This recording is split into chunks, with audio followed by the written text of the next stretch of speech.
The pain seared through Eleanor Adams' arm like wildfire as her wagon hit yet another rut on the dusty trail toward Wickenburg, Arizona. A week's journey through the Arizona Territory in 1881 was challenging enough for a woman alone, but with a fractured limb dangling uselessly at her side, the prospect of reaching her destination seemed more impossible with each passing mile. Eleanor gritted her teeth as sweat beaded on her forehead, not just from the relentless August heat, but from the effort of controlling the team of horses with only one good arm.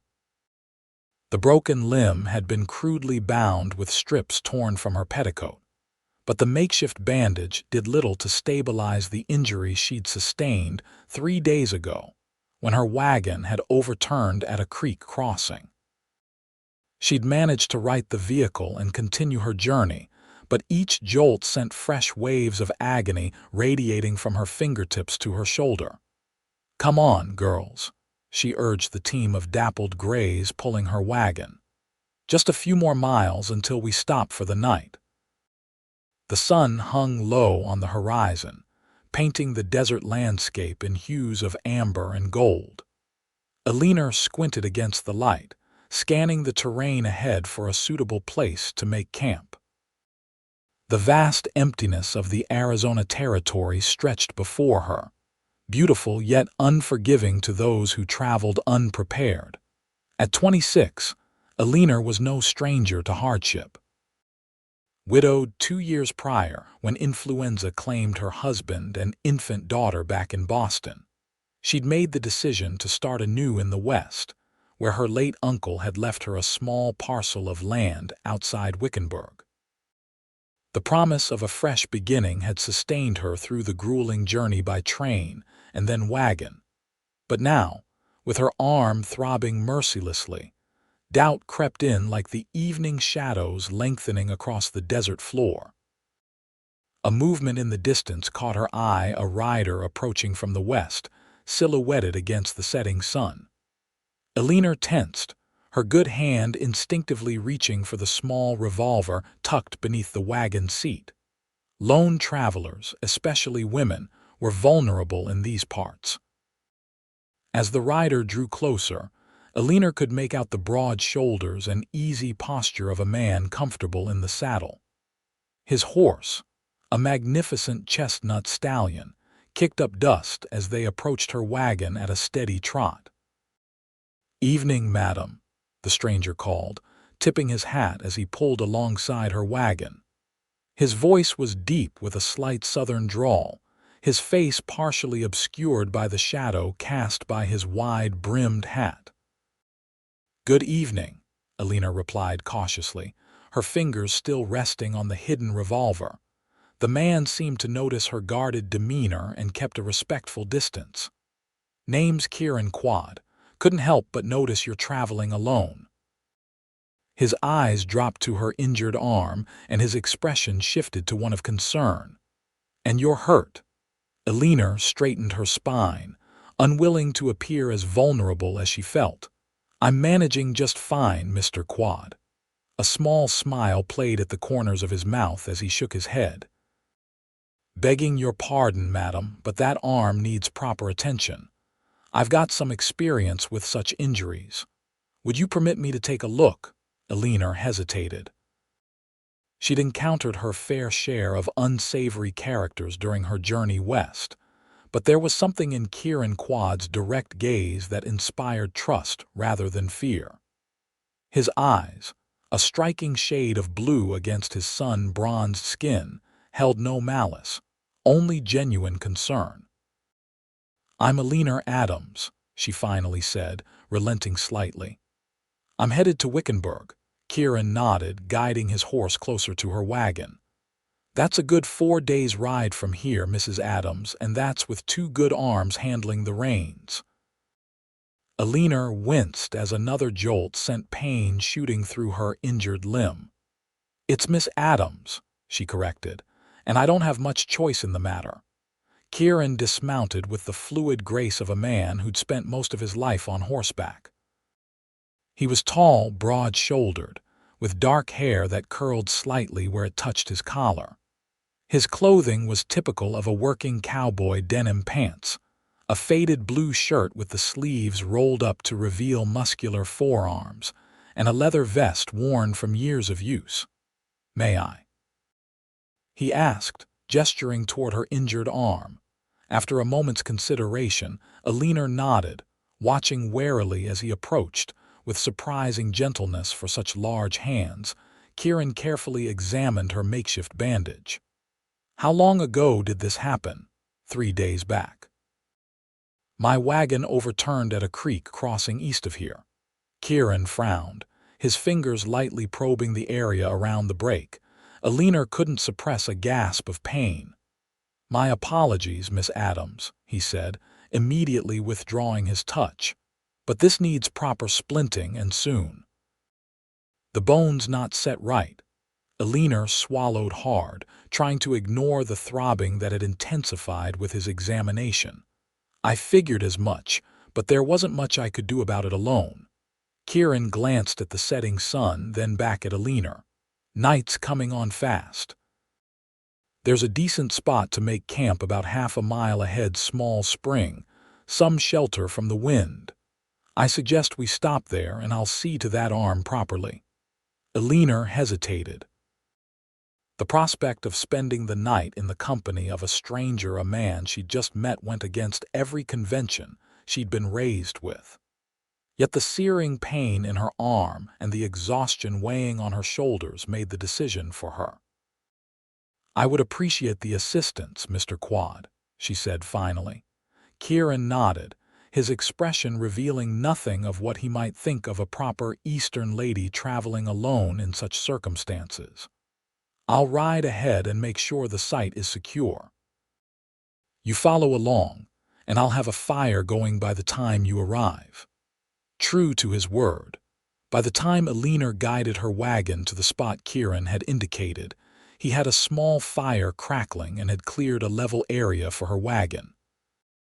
The site was indeed well chosen. A small spring bubbled from between rocks, providing fresh water, and a cluster of mesquite trees offered some protection from the elements.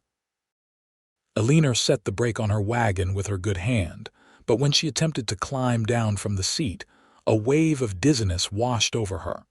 Before she could fall, Kieran was at her side, his strong hand steadying her. "Easy now," he murmured, helping her to a flat rock near the fire. "When did you last eat?" Eleanor tried to remember. "I had some hardtack at sunrise," she admitted. Kieran's expression turned stern. "No wonder you're lightheaded. Pain and hunger are a poor combination." He moved to his saddlebags and withdrew a small package wrapped in cloth. "It's not much jerky and some biscuits, but it'll tide you over until I can fix something more substantial." As Eleanor gratefully accepted the offered food, Kieran busied himself unhitching her horses and seeing to their care. She watched him work, noting the easy confidence with which he moved around the animals. They responded to him readily, another point in his favor. Eleanor had always believed that horses were excellent judges of character. When the team was settled, Kieran returned to the fire, carrying a small leather case and several straight branches he'd cut from a nearby tree. "Now, about that arm," he said, settling beside her. "I need to set it properly before splinting it. I won't lie to you, it's going to hurt something fierce." Eleanor nodded, her throat suddenly dry. "I understand." Kieran opened the leather case, revealing a small assortment of medical supplies. "I worked as an Army scout for a few years," he explained, noting her surprise. "Picked up some doctoring skills out of necessity. There isn't always a surgeon around when you need one." He prepared a small dose from a bottle of amber liquid. "Laudanum," he explained. "Not enough to knock you out completely, but it'll take the edge off." Eleanor accepted the medicine without protest, swallowing it despite its bitter taste.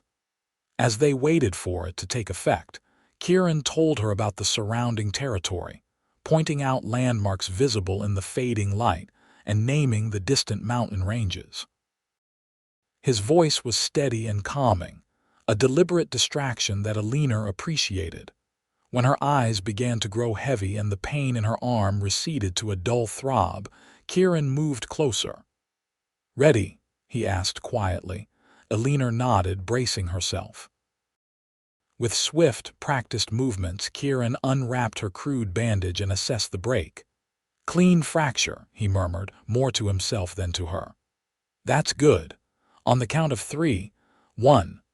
Without finishing the count, he suddenly pulled and twisted her arm in one fluid motion. Eleanor's scream pierced the desert twilight, startling a nearby jackrabbit into flight. Spots danced before her eyes as nausea threatened to overwhelm her. "I'm sorry," Kieran said, his voice genuinely regretful as he quickly began splinting her arm with the branches and strips of cloth. "Counting just makes people tense up. Better to get it done when they're not expecting it." Eleanor drew in ragged breaths, tears streaming down her face despite her best efforts to maintain composure.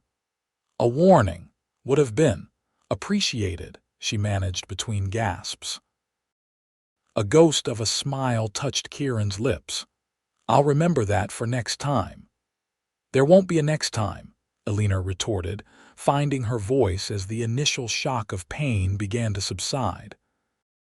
Kieran finished securing the splint, his touch gentle despite the firmness needed to properly immobilize her arm.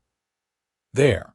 That should hold it while it heals, provided you don't try to drive a wagon one-handed for the next 6 weeks." Eleanor looked down at his handiwork, impressed despite her lingering irritation. The splint was professionally done, her arm now held securely between smooth wooden branches, bound with clean strips of fabric. "Thank you," she said quietly, meeting his gaze. Kieran nodded, packing away his supplies. "You should rest. I'll see to supper." As the laudanum took greater hold, Eleanor found herself observing Kieran with increasing interest as he moved efficiently around their small camp. He added wood to the fire, set a small pot of beans to heat, and prepared coffee in a battered tin pot. His movements were economical, those of a man accustomed to taking care of himself in the wilderness.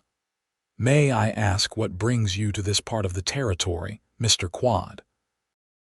Eleanor ventured as he handed her a tin cup of strong, black coffee. Kieran settled on his haunches across the fire from her. "Just passing through. Finished up a cattle drive to the railhead at Maricopa, and now I'm headed back to the ranch where I work. It's about 2 days' ride southwest of Wickenburg." He paused, studying her with open curiosity. "And what brings a lady like yourself out here alone?" Eleanor sipped her coffee before answering. "My uncle left me a parcel of land near Wickenburg.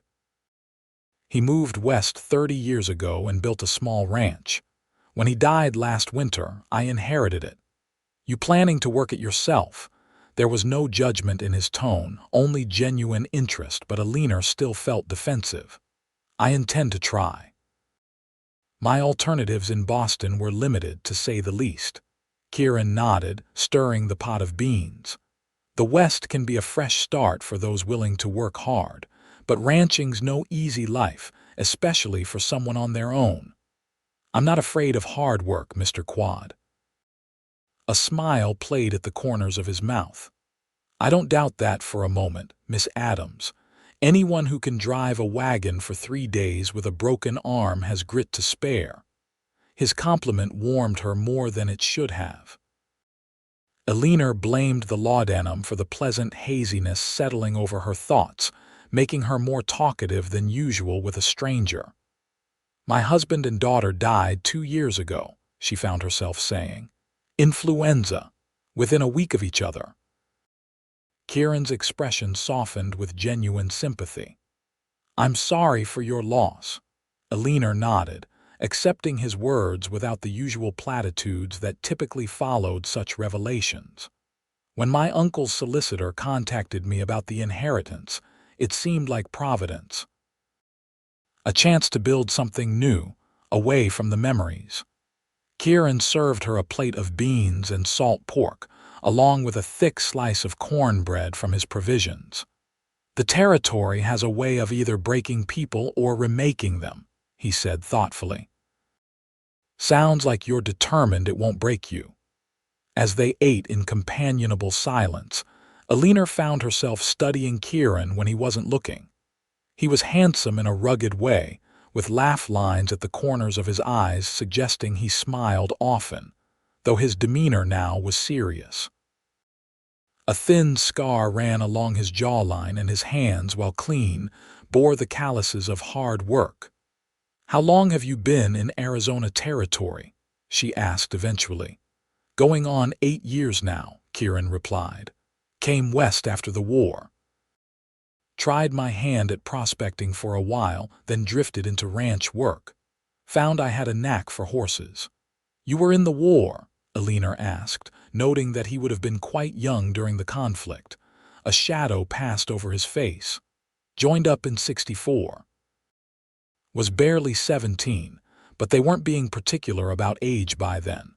Saw action at Nashville and in the Carolinas campaign." His tone made it clear he didn't care to elaborate further. Eleanor respected his reticence. The war had left scars on everyone, some more visible than others. "You should rest," Kieran said, changing the subject as he took her empty plate. "It's been a long day and that arm needs time to heal. I'll keep watch."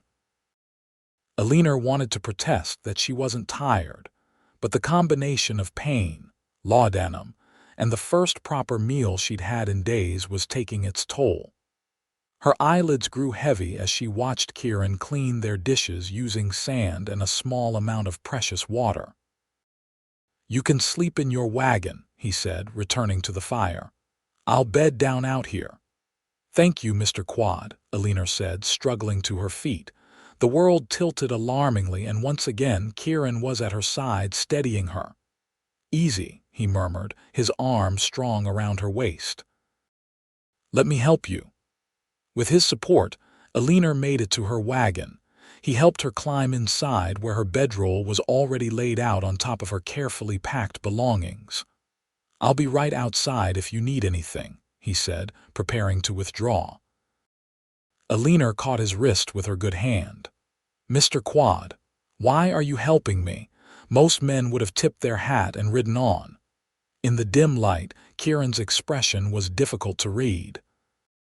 "My mother raised me to believe a man doesn't leave someone in trouble when he has the means to help," he said simply. "Get some rest, Miss Adams. We've got a long road ahead tomorrow." As he stepped away from the wagon, Eleanor was struck by the implication in his words. "We." Kieran paused, looking back at her. "You can't drive that wagon with one arm, and I can't in good conscience leave you out here alone. If you'll permit it, I'll drive you to Wickenburg." Relief and gratitude washed over Eleanor in equal measure. "I couldn't ask you to go so far out of your way." "You didn't ask, I offered." His tone brooked no argument. "Now get some sleep." As Kieran moved away from the wagon, Eleanor settled back onto her bedroll, the pain in her arm dulled by the laudanum but not entirely gone. Despite the discomfort, she felt safer than she had in days. There was something reassuring about Kieran Quade's quiet competence and straightforward manner. Outside, she could hear him moving around the camp, checking on the horses one last time before settling by the fire. Eleanor closed her eyes, listening to the unfamiliar night sounds of the desert, the distant howl of a coyote, the soft hooting of an owl, the gentle rustling of the breeze through the mesquite trees. For the first time since leaving Boston, Eleanor felt that perhaps she hadn't made a terrible mistake in coming west. With that comforting thought, she drifted into a deep, dreamless sleep. The sun had barely crested the eastern horizon when Eleanor awoke to the aroma of coffee and frying bacon. For a moment, disoriented by sleep and the lingering effects of the laudanum, she couldn't remember where she was. Then the throbbing in her splinted arm brought the previous day's events rushing back, Kieran Quade, her broken arm, his offer to drive her to Wickenburg. Gingerly, Eleanor sat up, testing her arm. The pain was still present but had subsided to a dull ache when she kept it immobile. Using her good arm, she straightened her rumpled clothing as best she could and attempted to smooth her honey-brown hair, which had mostly escaped its pins during the night. "Good morning," Kieran called from outside. "Coffee's ready when you are." Eleanor made her way carefully out of the wagon, acutely aware of her disheveled appearance. In Boston, she would never have let a gentleman see her in such a state, but the rules of propriety seemed distant and impractical in the vast Arizona wilderness. Kieran was crouched by the fire, turning strips of bacon in a small skillet. He'd already packed most of their camp. The horses were saddled and hitched, ready for departure. He looked up as she approached, a smile warming his features. "You're looking better this morning," he observed, pouring coffee into a tin cup and offering it to her. Eleanor accepted the coffee gratefully. "I feel better, thanks to your ministrations. How's the arm? Painful, but not unbearably so." Kieran nodded, serving up bacon alongside johnnycakes he'd prepared on a flat stone by the fire. "Good. We should change the bandages before we head out, make sure everything's still aligned properly." They ate breakfast companionably, watching the desert landscape transform in the morning light. The previous night's chill dissipated rapidly as the sun climbed higher, promising another scorching day ahead. After the meal, Kieran checked her arm, his touch clinical yet gentle as he ensured the splint was still secure. Satisfied with his work, he helped Eleanor into the wagon before climbing up beside her and taking the reins. "It's about 3 days to Wickenburg from here," he said, clicking to the team. "Longer if we take it easy, which I think we should with that arm of yours." Eleanor nodded, grateful for the competent way he handled the team, far more smoothly than she'd been able to manage one-handed. "I'm in your debt, Mr. Quade." Kieran glanced at her, the morning sun highlighting the gold flecks in his blue eyes. "No debt necessary, Miss Adams. Just doing what anyone would do." "We both know that's not true," Eleanor replied softly. "Most would have wished me well and continued on their way." Kieran fell silent, his gaze returning to the trail ahead. His horse, a handsome chestnut stallion named Rusty, followed obediently behind the wagon, secured by a lead rope. As they traveled, Kieran proved to be knowledgeable about the territory, pointing out landmarks and sharing stories about the region's history. He spoke of the indigenous peoples who had inhabited the land for generations, the Spanish explorers who had come searching for mythical cities of gold, and the more recent influx of miners, ranchers, and settlers seeking their fortunes. That ridge to the north was the site of a skirmish between Apache warriors and cavalry troops back in '68, he explained, gesturing with his chin toward a distant formation. The Apache held the high ground for 3 days before slipping away in the night. Army never caught them. Eleanor studied the terrain with newfound interest. "You seem to know a great deal about the conflicts here." Kieran's expression turned contemplative. "Like I said, I worked as an army scout for a while after the war, saw things from both sides, I suppose. The situation with the native tribes isn't as simple as the newspapers back east would have people believe." Eleanor appreciated his balanced perspective. Her own knowledge of Western affairs had been limited to what she'd read in Boston papers and dime novels, which she was rapidly discovering bore little resemblance to reality. "And what of Wickenburg?" she asked. "What can I expect there?"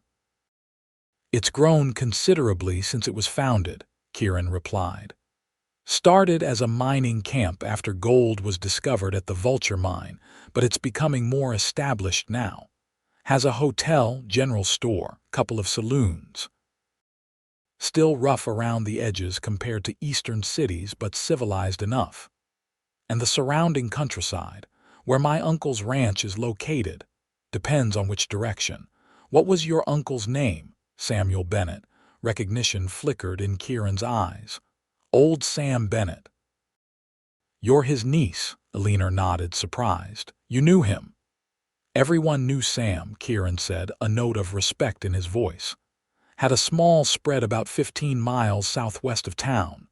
Good water rights, decent grazing land, kept mostly to himself but was always fair in his dealings. Sorry to hear he passed.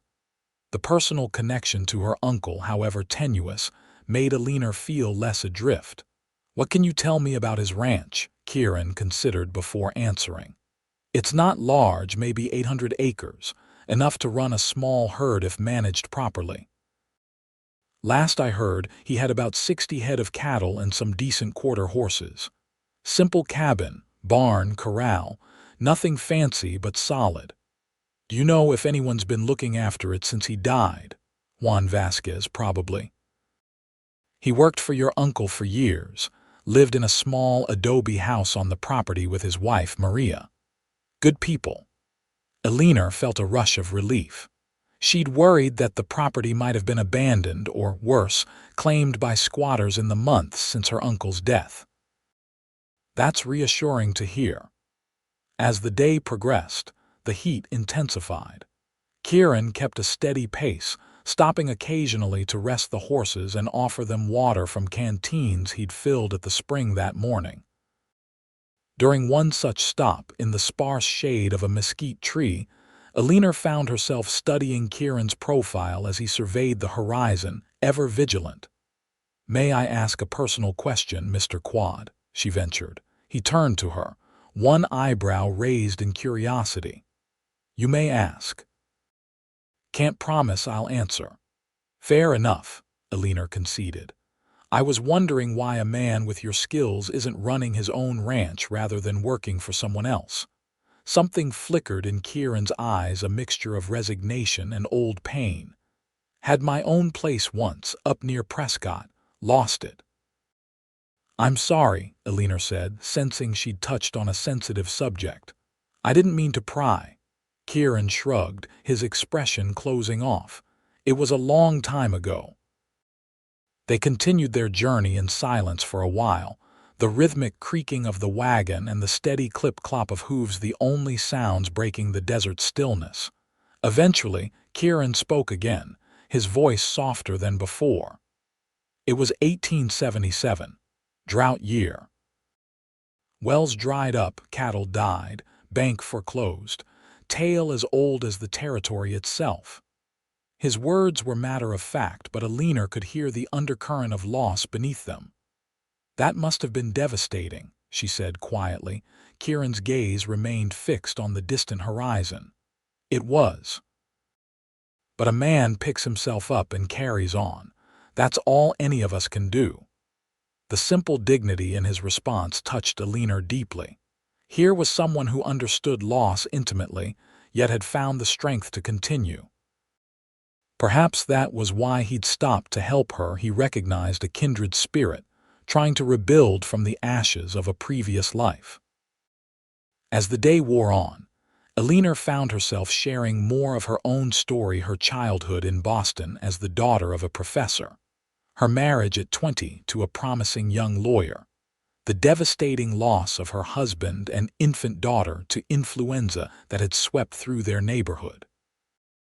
"After they died, I stayed with my parents for a while," she explained, "but their house felt suffocating with its memories and expectations. They wanted me to remarry, preferably to one of my late husband's colleagues. I couldn't bear the thought. So when the letter came about your uncle's ranch, it seemed like providence," Eleanor confirmed. "A chance to be something other than a grieving widow destined for another suitable marriage." Kieran nodded, understanding in his eyes. "The West has a way of offering new beginnings." "Is that what you found?" she asked. A small smile played at the corners of his mouth. "I'm still looking, I suppose, but there's freedom in the open country that can't be found elsewhere." By late afternoon, they reached a small creek where Kieran suggested they make camp for the night. The spot was well-chosen, sheltered by cottonwood trees, with fresh water and enough grass for the horses to graze. With practiced efficiency, Kieran unhitched the team and saw to the animals' needs before setting up camp. Eleanor tried to help, but with one arm in a splint, she found herself more hindrance than help. "Please sit," Kieran finally said, guiding her to a fallen log. "You'll have plenty of opportunity to work once that arm heals. For now, just rest." Eleanor reluctantly complied, watching as Kieran prepared their evening meal. There was something mesmerizing about the way he moved, confident, economical, with no wasted motion. "Where did you learn to cook?" she asked as he expertly prepared a rabbit he'd shot earlier in the day. "Necessity," he replied with a wry smile. "A man either learns to feed himself out here or goes hungry, though I can't claim this is anything fancy." "It smells wonderful," Eleanor assured him. After days of hardtack and jerky during her solo journey, even simple trail cooking seemed luxurious. As dusk fell, they ate by firelight, the desert coming alive with nocturnal sounds around them. Eleanor found herself more relaxed in Kieran's company than she would have thought possible with a man she'd known for barely a day. "Tell me about the ranch where you work," she prompted, genuinely curious about his life. Kieran settled back, cradling his coffee cup. "The Circle D belongs to James Donovan. Good man, fair employer. Has about 3,000 acres and 500 head of cattle. I'm his foreman, oversee the other hands, manage the breeding program for his horses, handle the cattle drives to the railhead." "It sounds like an important position." "Has its challenges," Kieran acknowledged, "but I enjoy the work. Donovan gives me a free hand to run things as I see fit, and the other men respect me enough to follow my lead without too much grumbling." "And is there family?" Eleanor asked hesitantly, immediately regretting the question when she saw Kieran's expression shift. "No," he said simply. "No family." Before Eleanor could apologize for overstepping, Kieran stood and gathered their plates. "We should turn in early. Long day ahead tomorrow." That night, as Eleanor lay in her wagon listening to the desert wind whispering through the cottonwood leaves, she found herself wondering about the man sleeping by the fire outside. Kieran Quade was an enigma, capable, educated, clearly intelligent, yet choosing a solitary existence as a ranch foreman rather than pursuing opportunities that his abilities might have afforded him in more settled areas. There was a story there, she was certain, beyond the loss of his ranch years ago. But Eleanor respected his privacy too much to pry further. Even as her curiosity about him grew, morning came with the chorus of desert birds and the aroma of coffee brewing over a freshly stoked fire. Eleanor awoke feeling more rested than she had in days, the pain in her arm reduced to a dull throb rather than the sharp agony of previous mornings. Kieran was already up, as she'd expected, tending to the horses and preparing a simple breakfast of cornmeal mush sweetened with molasses. "Sleep well?" he asked as she approached the fire. Eleanor nodded, accepting the cup of coffee he offered. "Better than I have since leaving Boston, actually." "Good. We've got a full day ahead. Should reach the Thompson Creek crossing by nightfall if we make good time." As they ate breakfast, Kieran outlined the day's journey, describing landmarks they would pass and potential challenges along the trail. His knowledge of the territory was impressive, and Eleanor found herself increasingly grateful for his guidance. She'd have been hard-pressed to navigate alone, especially with her injury. They set out as the sun crested the eastern horizon, the day already promising to be hot. Eleanor had adapted her clothing as best she could for desert travel, wearing the lightest of her dresses and a wide-brimmed hat to shield her face from the relentless sun.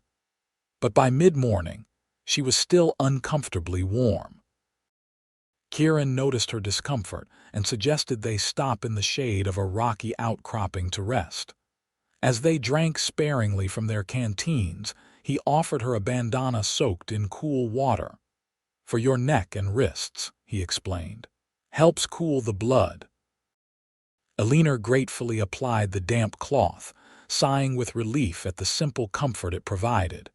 "You seem remarkably well adapted to this climate." "Wasn't always," Kieran admitted with a wry smile. "My first summer in the territory nearly did me in. Came from Virginia, originally plenty hot and humid there, but nothing like this dry heat. Takes time to acclimate." "Virginia?" Eleanor asked, surprised.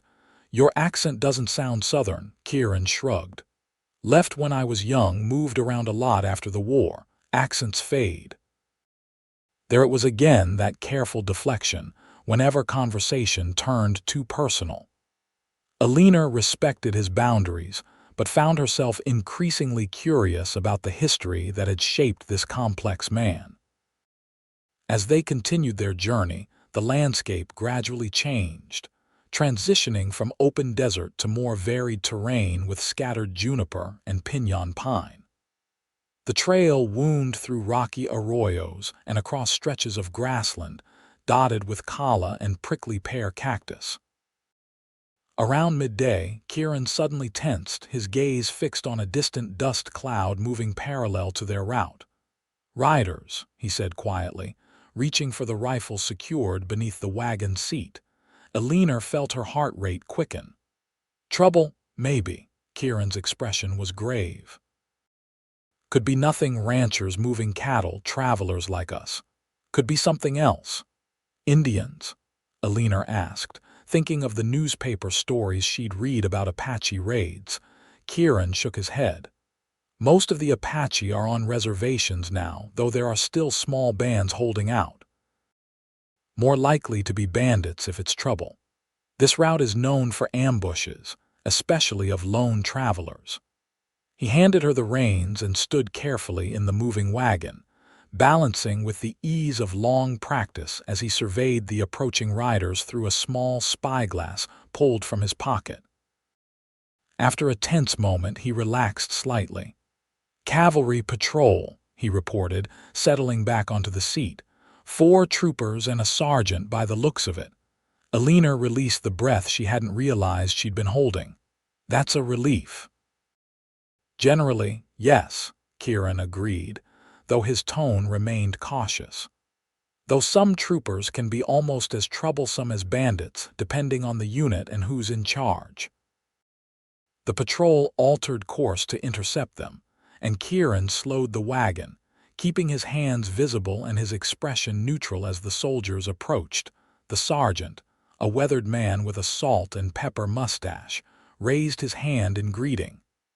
"Morning, folks." "Sergeant Miller, 5th Cavalry out of Fort McDowell." "Morning, Sergeant," Kieran replied respectfully. "Kieran Quade, foreman at the Circle D Ranch. This is Miss Eleanor Adams, headed to claim her late uncle's property near Wickenburg." The sergeant's eyes flicked to Eleanor's splinted arm, then back to Kieran. "Any trouble on the trail?" "None so far," Kieran answered. "Miss Adams had an accident a few days back, overturned her wagon at a creek crossing. I'm helping her reach her destination." Sergeant Miller nodded, seemingly satisfied with the explanation. "Trail's been quiet lately, but we had reports of a gang operating south of here, 3 men hitting isolated homesteads and travelers. Keep your eyes open." "Appreciate the warning," Kieran said. "You boys been out long?" 4 days. "Heading back to the fort now." The sergeant's gaze lingered on Eleanor. "Madam, if you'd prefer military escort, we could arrange." "Thank you, Sergeant," Eleanor interjected politely, "but Mr. Quade has been most helpful. I'm quite comfortable continuing our journey as planned." If the sergeant was surprised by her refusal, he didn't show it. With a tip of his hat, he signaled to his men, and the patrol continued on their way, dust rising in their wake, Once they were out of earshot, Kieran glanced at Eleanor with a hint of amusement. Most ladies would jump at the chance for military escort. Eleanor smoothed her skirts with her good hand. I prefer to honor commitments. You've gone out of your way to help me. It would be poor repayment to abandon you at the first alternative. Something shifted in Kieran's expression, surprise, perhaps, or appreciation. Well then, he said, clicking to the team, we'd best keep moving if we want to reach Thompson Creek by nightfall. As the day progressed, Eleanor found herself increasingly aware of Kieran's presence beside her, the solid breadth of his shoulders, the way the sun brought out auburn highlights in his dark hair, the quiet confidence with which he handled every challenge the trail presented. She'd known him barely 36 hours, yet already she felt a connection that defied easy explanation. Perhaps it was the intensity of their circumstances, or perhaps there was something about Kieran Quade himself that resonated with her in ways she hadn't experienced before. By late afternoon, they reached Thompson Creek, a modest waterway cutting through a small valley lush with vegetation compared to the arid landscape they'd traversed. Kieran guided the wagon to a sheltered spot beneath a stand of cottonwoods, where the creek widened into a shallow pool. Good place to camp, he explained, setting the brake. Water for the horses, fish in the creek if we've a mind to catch supper, and these trees will give shelter from the night wind. As Kieran unhitched the team, Eleanor attempted to gather wood for the fire one-handed, determined not to be entirely helpless. She managed to collect a small armful before Kieran returned from seeing to the horses. You don't need to do that, he said, moving to take the wood from her. Eleanor held her ground. I'm perfectly capable of contributing, Mr. Quade. The broken arm hasn't rendered me completely useless. A smile tugged at the corner of his mouth. Stubborn, aren't you? Determined, Eleanor corrected, allowing him to take the wood but immediately turning to collect more. Kieran watched her for a moment, then shook his head with what might have been admiration. Fair enough. I'll see about those fish while you finish with the wood. Just don't overdo it with that arm. While Eleanor arranged their camp as best she could one-handed, Kieran disappeared downstream with a hand line and hooks from his saddlebags. He returned less than an hour later with 4 decent-sized trout, which he cleaned with practiced efficiency at the creek's edge. Been a while since I've had fresh fish, Eleanor commented as he prepared them for cooking, seasoning the fillets with salt and dried herbs from a small pouch in his provisions. One of the advantages of traveling this route, Kieran replied. The creek's reliable even in dry years. Used to camp here regular when I was scouting for the army. As the fish cooked on hot stones arranged around the fire, Kieran checked Eleanor's splint, making sure the bone was still properly aligned and that no infection had set in. His touch was gentle but firm, professional, yet somehow intimate in the quiet of the gathering dusk. Healing well, he pronounced, rewrapping the splint. You've been lucky, clean break, no fever. Keep it immobilized and you should regain full use in time. Thanks to your care, Eleanor acknowledged softly. Their eyes met over her bandaged arm, and something unspoken passed between them, a recognition, perhaps, of the unusual circumstances that had brought them together. For a moment, Eleanor thought Kieran might say something, but instead he turned his attention back to their supper, breaking the momentary connection. They ate by firelight, the fish succulent and flavorful after days of trail rations. As night descended fully, the temperature dropped, and Eleanor found herself shivering slightly despite the fire's warmth. Without comment, Kieran retrieved a woolen blanket from his bedroll and draped it around her shoulders. Desert nights get cold, he said simply, returning to his place across the fire. The blanket carried his scent, leather, wood smoke, and something uniquely him. Eleanor drew it closer, grateful for both the warmth and the thoughtfulness behind the gesture. "Tell me about the ranch," she said after a comfortable silence. "My uncle's place. You mentioned it's small but has good water rights." Kieran nodded, settling back with his coffee. Sam had a good eye for land. His property includes part of Hassayampa Creek, which runs year-round in that section. Soil's decent for growing alfalfa to supplement grazing during dry spells. The cabin's simple but solid, 2 rooms with a stone fireplace, if I remember right. And the livestock. You mentioned cattle and horses, mostly Herefords, I believe. Good, hardy stock that does well in this climate. The horses are quarter horses, not fancy, but sturdy and sensible for ranch work. Eleanor tried to envision the property that would soon be her home, piecing together an image from Kieran's descriptions. "Do you think I can make a go of it? Honestly?" Kieran considered her question seriously, his blue eyes reflecting the dancing flames. "It won't be easy," he said finally. "Ranching's hard work even for those raised to it, but with Juan and Maria still there and if you're willing to learn." He nodded slowly. "Yes, I think you can make a go of it. You've already shown more grit than most." His assessment, delivered without flattery or condescension, meant more to Eleanor than any empty reassurances might have. She found herself wanting to prove him right, to demonstrate that his faith in her abilities wasn't misplaced. "I'll need to learn a great deal," she acknowledged. "Learning comes with doing," Kieran said simply. "And neighbors help neighbors out here. It's how we all survive." "Are you a neighbor, then?" Eleanor asked, suddenly realizing she didn't know exactly how far the Circle D ranch was from her uncle's property. "Near enough," Kieran replied. "Circle D borders your uncle's land on the western boundary. We share water rights to part of the creek." The knowledge that Kieran would be nearby after they reached Wickenburg brought an unexpected surge of relief. Eleanor had been preparing herself for the probability that once he delivered her safely to her destination, she might never see him again. "Then perhaps I might call upon your expertise from time to time," she ventured. Kieran's expression softened in the firelight. "I'd be happy to help however I can, Miss Adams."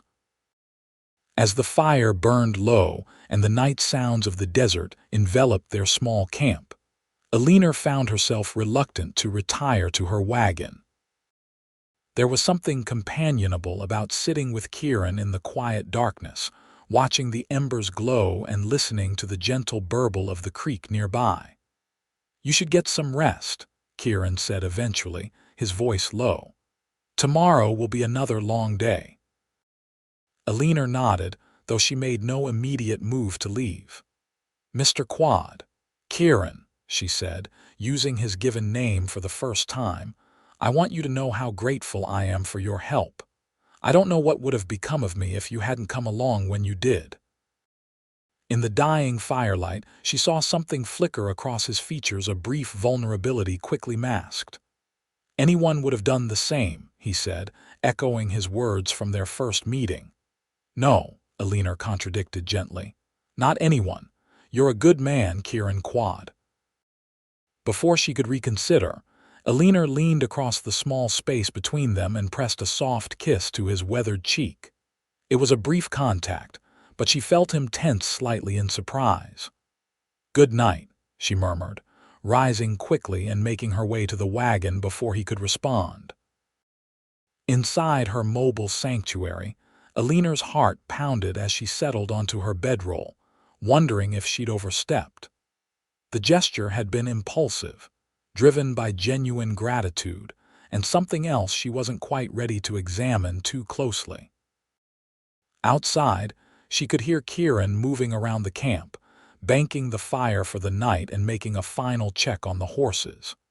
Eventually, the sound ceased, and Eleanor knew he had settled into his own bedroll near the fire. Sleep was slow in coming, as she replayed the moment of the kiss in her mind, recalling the rough texture of his cheek beneath her lips and the clean, masculine scent of him.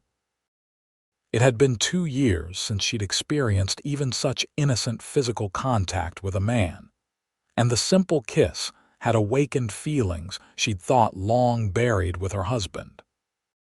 Eleanor finally drifted off with the distant howl of coyotes echoing across the desert, and the strange certainty that her life had somehow shifted irreversibly in the space of 2 days. Morning brought clear skies and the promise of another scorching day. Eleanor awoke to find Kieran already up and about, coffee brewing over a small fire. If her impulsive gesture the night before had discomfited him, he showed no sign of it as he greeted her with the same quiet courtesy he'd displayed since their first meeting. "Sleep well?"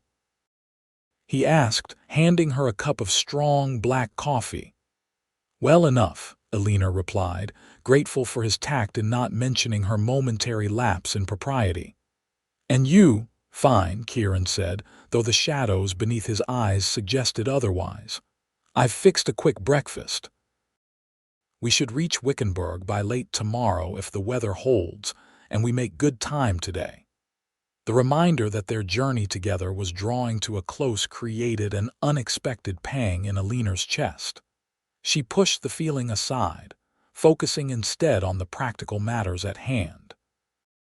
After a breakfast of jonna cakes and the last of the previous night's fish, they broke camp efficiently and continued on their way. The terrain became increasingly varied as they traveled, transitioning from desert scrub to areas of chaparral and occasional stretches of grassland suitable for cattle grazing. "We're entering ranching country now," Kieran explained as they passed a distant herd of cattle. "Most of these spreads have been established within the last 15 years or so, since the Apache were forced onto reservations and the territory became safer for settlement." Eleanor noted the conflicted tone in his voice. "You don't approve?" Kieran considered her question carefully before answering. "It's complicated. I understand why people come the promise of land, opportunity, a fresh start. I came for the same reasons, but there's no denying that this land belonged to others first and the way it was taken." He shook his head. "Let's just say history rarely remembers the losers kindly, and the real story of the West isn't as heroic as the dime novels make it out to be." His nuanced perspective surprised and impressed Eleanor. Most white settlers she'd encountered viewed Western expansion as manifest destiny, with little consideration for those displaced in the process. "Were you ever in conflict with the native peoples during your time as a scout?" she asked. "Some," Kieran admitted, his expression growing distant. "Never took pride in it. Mostly I guided troops through difficult terrain, tracked hunting parties that had left the reservations, that sort of thing." The Apache were formidable opponents, knew the land better than any white man could hope to, survived in conditions that would kill most soldiers within days. Yet they lost in the end. Numbers and technology eventually prevail, even against superior skill and knowledge, Kieran said grimly. "But it wasn't a clean victory, despite what the newspapers claim. There are still bands out there, holding to the old ways, refusing to surrender. Can't say I blame them." They traveled in thoughtful silence for a time, the wagon creaking rhythmically as they followed the well-worn trail. By midday, the heat had become oppressive, the sun beating down mercilessly from a cloudless sky. Kieran guided the wagon to a small stand of mesquite trees offering minimal shade. "We'll rest here through the worst of the heat," he decided, setting the brake and helping Eleanor down from the wagon seat. The brief contact of his hands at her waist as he lifted her to the ground sent an unexpected thrill through Eleanor, reminding her of her impulsive kiss the night before. She quickly stepped away, busying herself with retrieving canteens from the wagon while Kieran saw to the horses. They shared a simple meal of jerky, hardtack, and dried apples in the sparse shade, both aware of the dwindling supplies. Kieran assured her they'd reach a small settlement by evening where they could replenish their provisions. "How's the arm today?" he asked, noticing her occasional winces when she moved too quickly. "Better," Eleanor replied honestly. "Still painful, but more of an ache than the sharp pain of before." Kieran nodded, satisfied. "Good. Bones knitting properly then. You'll need to keep it splinted for at least another month, but it should heal clean if you're careful." "I'll be in your debt for more than just the transportation to Wickenburg," Eleanor said quietly. A slight smile touched Kieran's lips.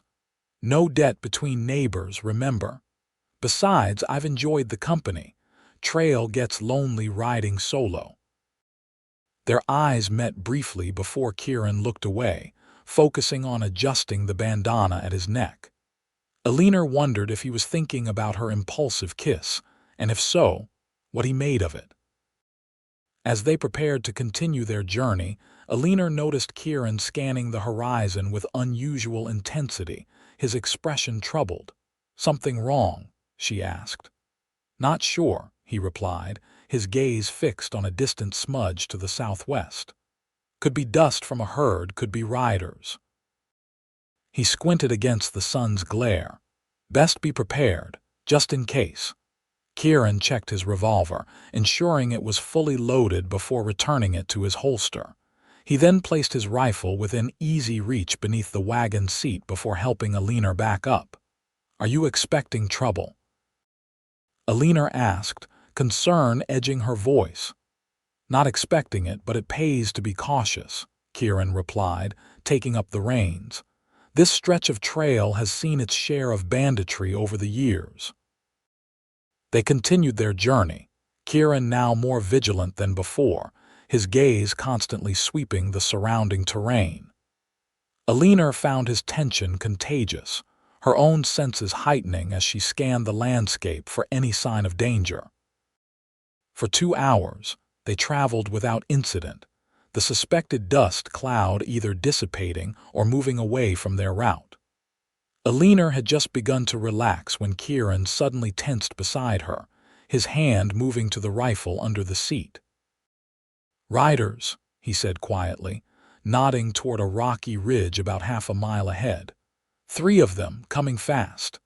Eleanor's heart began to race as she made out the approaching horsemen, kicking up dust as they rode directly toward the wagon. "Friends of yours?" she asked, already knowing the answer from Kieran's expression. "Not likely," he replied grimly. "When they get closer, I want you to take the reins. I'll handle them."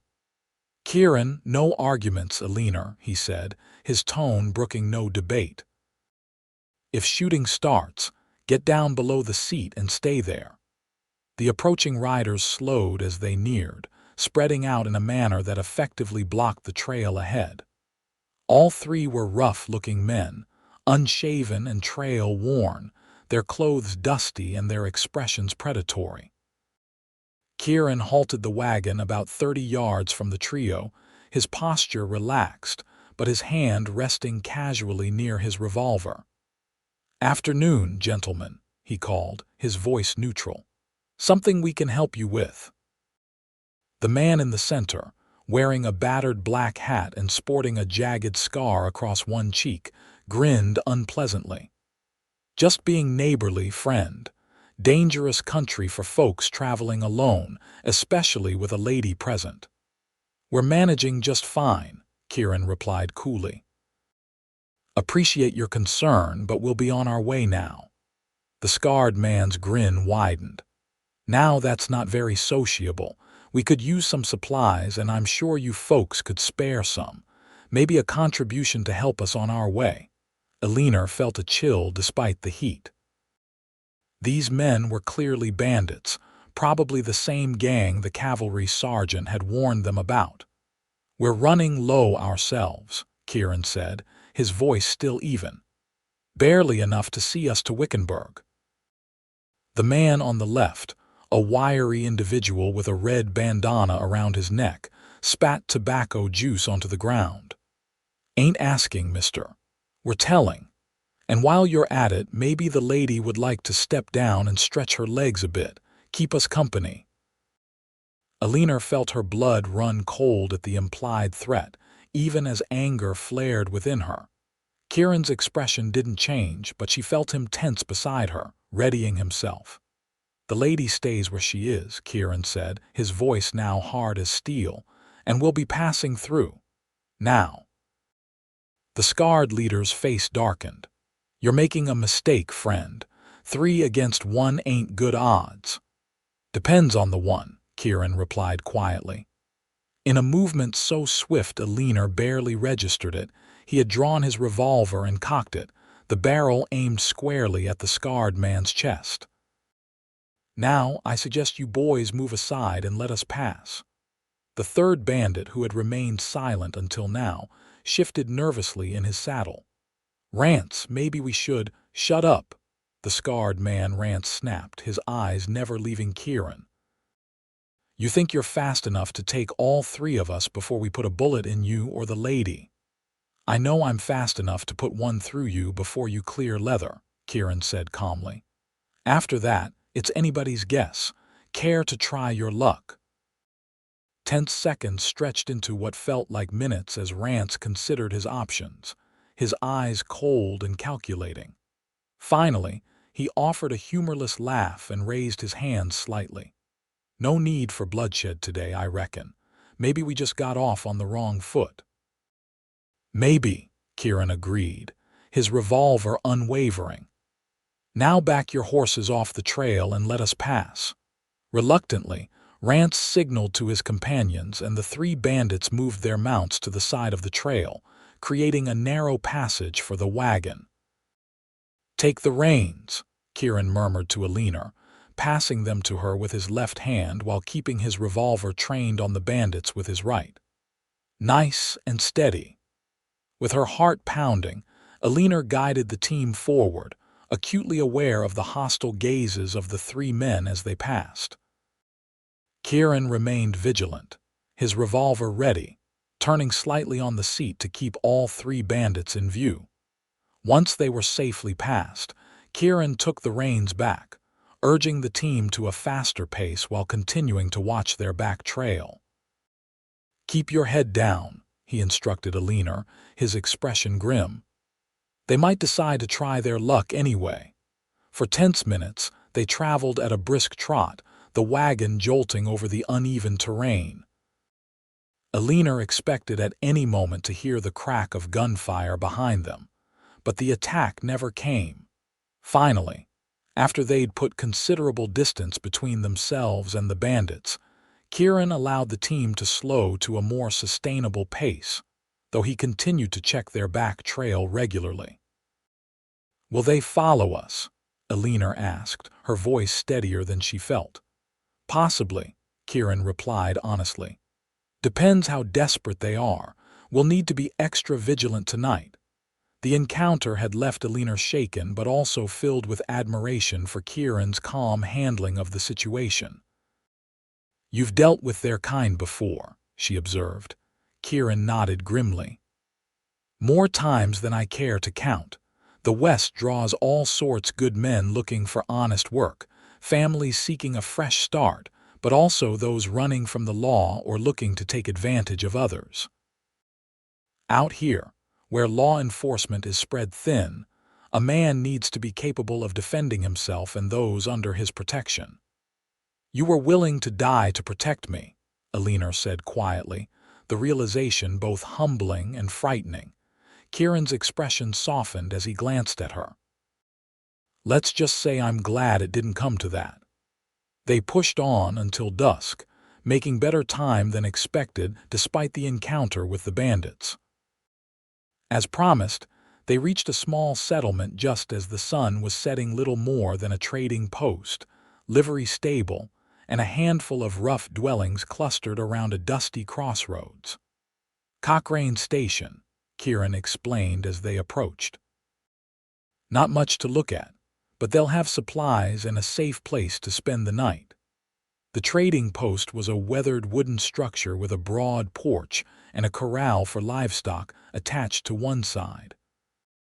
As Kieran halted the wagon, An elderly man with a shock of white hair emerged from the building, squinting at them in the fading light. "Well, if it ain't Kieran Quade," the man called, his weathered face breaking into a gap-toothed smile. "Been a spell since you passed this way." "Evening, Ezra," Kieran replied, jumping down from the wagon and moving to help Eleanor. "How's business?" "Same as always, just barely keeping the wolves from the door."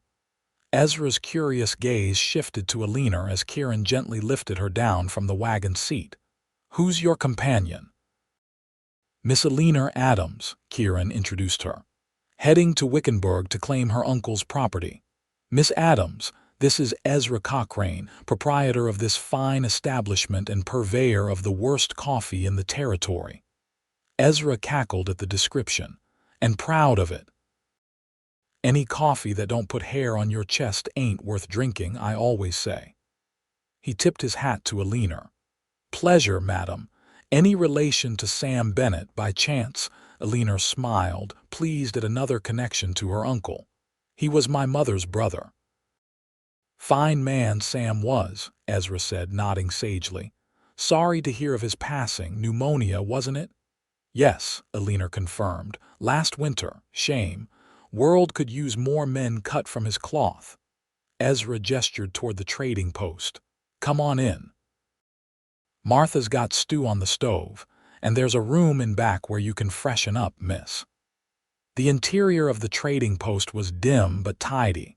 Shelves stocked with an eclectic assortment of goods ranging from basic staples to tools, ammunition, and clothing.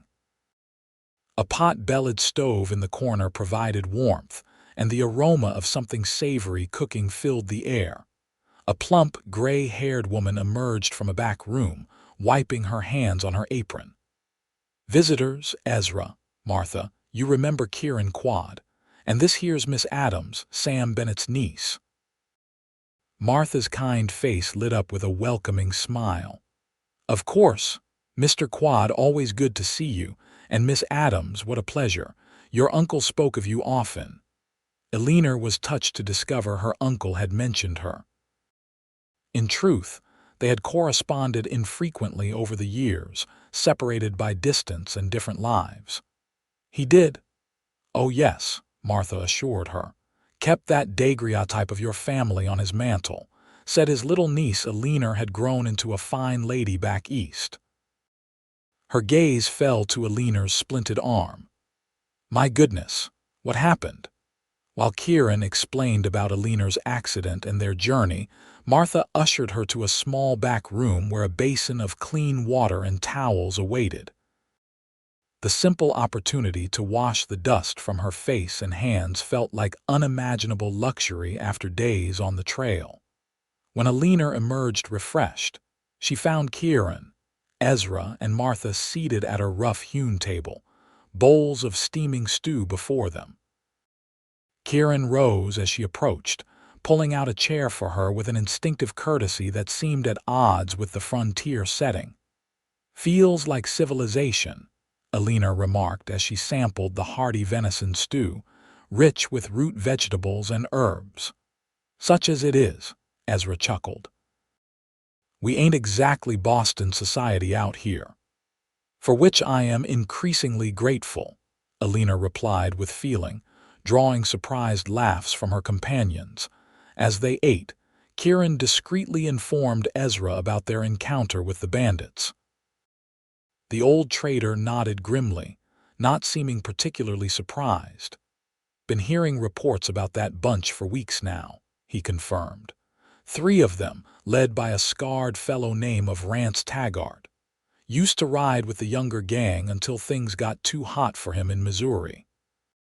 Sheriff from Prescott came through 2 days ago, said they hit a homestead north of here, cleaned out the place, and left the family tied up in the summer heat. Lucky a neighbor found them before worse happened. They're getting bolder," Kieran observed. "Attacking in broad daylight now." "Territory's too big, lawmen too few," Ezra sighed. "Been that way since I settled here 30 years ago. Probably won't change in my lifetime." After the meal, While Martha showed Eleanor to a small room where she could spend the night, Kieran and Ezra stepped onto the porch to smoke and keep watch for any sign of the bandits. Eleanor could hear the low murmur of their voices through the thin walls as she prepared for bed, grateful for the simple comfort of a real mattress, however lumpy, after nights in the wagon. She was nearly asleep when a soft knock sounded at her door. Pulling a shawl around her shoulders over her nightgown, Eleanor opened it to find Kieran standing in the dim hallway, his expression serious. "Sorry to disturb you," he said quietly, "but I wanted to let you know I'll be keeping watch tonight, just as a precaution. Ezra's concerned those men might track us here." Eleanor felt a chill at the thought. "Do you think they would be so bold?" "Hard to say. Ezra's place is more defensible than an open camp, but men like Taggart don't always think clearly when their pride's been wounded." Kieran's gaze softened as he noted her concern. "Don't worry. Between Ezra's shotgun and my revolver, they'd be fools to try anything." Eleanor nodded, trusting his assessment. "Thank you for letting me know." Kieran turned to go, then hesitated. "Eleanor," he said, using her given name with a familiarity that felt entirely natural now. "What you did today, keeping your composure when those men threatened us, that took real courage." "I was terrified," she admitted. "Courage isn't the absence of fear," Kieran replied quietly. "It's facing what needs to be faced despite being afraid." Their eyes held for a long moment, something unspoken passing between them. Then Kieran tipped his hat slightly. "Sleep well, Eleanor. We're safe here." As he walked away down the dark hallway, Eleanor closed her door, strangely comforted by his words and the knowledge that he was standing guard. Despite the potential danger, she fell into a deep, dreamless sleep, more relaxed than she'd felt in days. Morning brought no sign of the bandits, much to everyone's relief. After a hearty breakfast of flapjacks, bacon, and more of Ezra's notoriously strong coffee, Kieran settled their bill and replenished their supplies while Eleanor helped Martha clean up, insisting on contributing despite her injured arm. "That's a good man," Martha commented quietly as they worked side by side, nodding toward Kieran, who was loading supplies into the wagon outside. "Known him going on 6 years now. Never says much about himself, but his actions speak clear enough." Eleanor followed her gaze, watching as Kieran efficiently secured their provisions. "Yes, he is," she agreed softly. Martha gave her a knowing look. "And not hard on the eyes either, for those who notice such things." Eleanor felt her cheeks warm, but she didn't deny the older woman's implication. "He's been nothing but a gentleman," she said instead. "Of course he has," Martha chuckled. "That's the kind of man he is. But I've seen the way he looks at you when you're not watching, and it's not the way a man looks at just any traveling companion." Before Eleanor could respond to this surprising revelation, Ezra called from the front of the store that the wagon was ready. With a quick hug and promises to visit when she was settled at her uncle's ranch, Eleanor bid Martha farewell. Outside, Kieran helped her up to the wagon seat, his touch as respectful as always despite the flutter his hands at her waist now consistently produced in her stomach. Ezra provided final directions for the most direct route to Wickenburg, warning them of a washed-out section of trail they should avoid. "Be careful out there," the old trader cautioned as they prepared to depart. "Those bandits are still around, and they've got reason to hold a grudge now." "We'll keep our eyes open," Kieran assured him, checking his revolver one last time before tucking it securely in its holster. With final farewells, they set off, the rising sun at their backs as they continued southwest toward Wickenburg.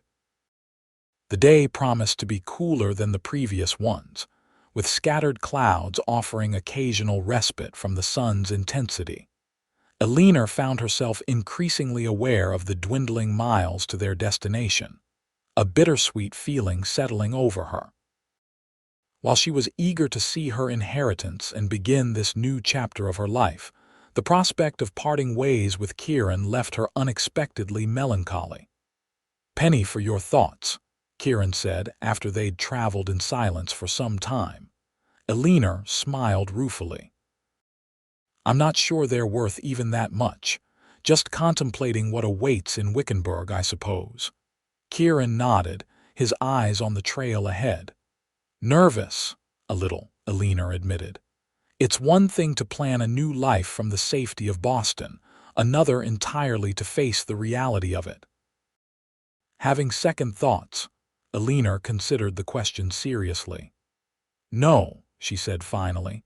"Despite everything, the accident, the bandits, all the hardships of the journey, I'm still certain this is what I want. Does that sound foolish?" "Not foolish," Kieran replied, a hint of admiration in his voice. "Brave." Their conversation flowed easily as they traveled, discussing practical matters about the ranch and what Eleanor should expect upon arrival. Kieran offered advice about dealing with the bank in Wickenburg, where her uncle had kept his accounts, suggested reputable merchants for supplies she might need, and promised to introduce her to neighbors who could be counted on for help. "The territory has its share of hard men and swindlers," he warned. "But there are good people too, folks who understand that out here. We all depend on each other to survive." By mid-afternoon, they could see the distant outlines of Wickenburg on the horizon, a cluster of buildings nestled in a valley along the Hassayampa River. Eleanor felt a surge of anticipation mingled with trepidation as they drew closer to their destination. "We should reach town within 2 hours," Kieran estimated, "but your uncle's ranch is a bit beyond, to the southwest. We might not make it before dark." "I'd prefer to continue directly to the ranch if you don't mind," Eleanor said. "I'm eager to see it, and I'd rather not spend another night in a strange place if I can sleep under my own roof tonight, however humble it might be." Kieran nodded, understanding her sentiment. "To the ranch, then." As they approached Wickenburg, the landscape grew more verdant, the harsh desert giving way to areas of grassland and scattered trees along the river's course. They skirted the edge of town, Kieran pointing out landmarks: the steepled church, the 2-story brick hotel that represented the height of local luxury, the mercantile where Eleanor would find most supplies she needed.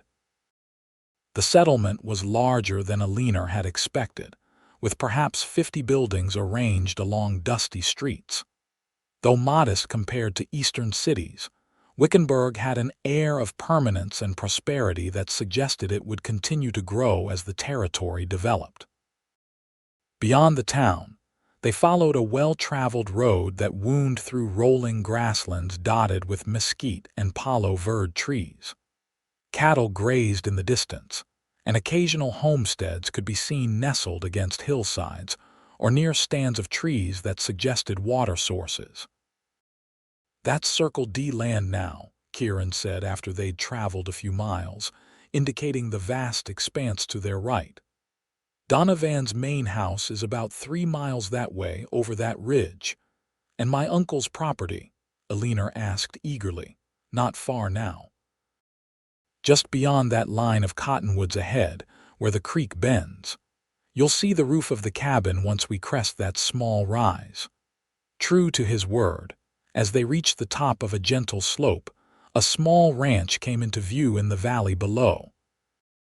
Eleanor's breath caught at her first sight of her inheritance, a modest cabin with a stone chimney, a barn and corral nearby, and several outbuildings arranged around a central yard.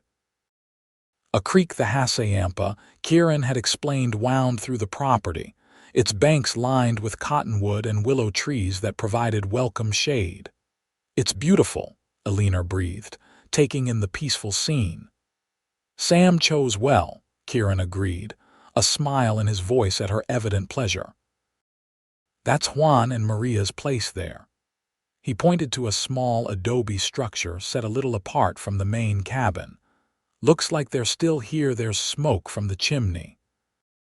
As they approached down the slope, a figure emerged from the barn, a stocky, middle-aged man with graying dark hair and a weathered complexion.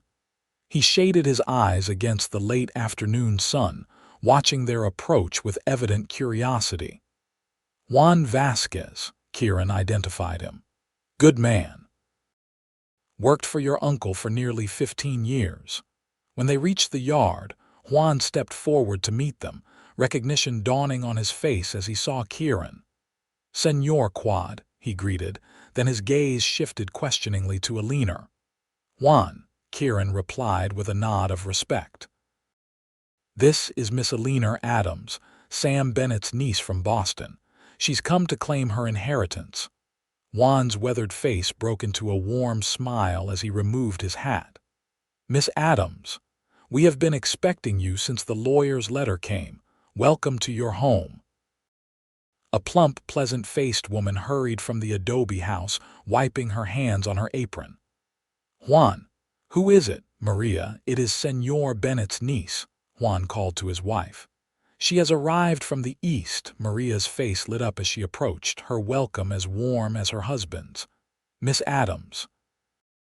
"Oh, we are so glad you have come. We feared perhaps you would sell the ranch without ever seeing it." "I wouldn't dream of it," Eleanor assured her, immediately liking the couple. "Though I must warn you, I know very little about ranching. I hope you'll both stay and help me learn."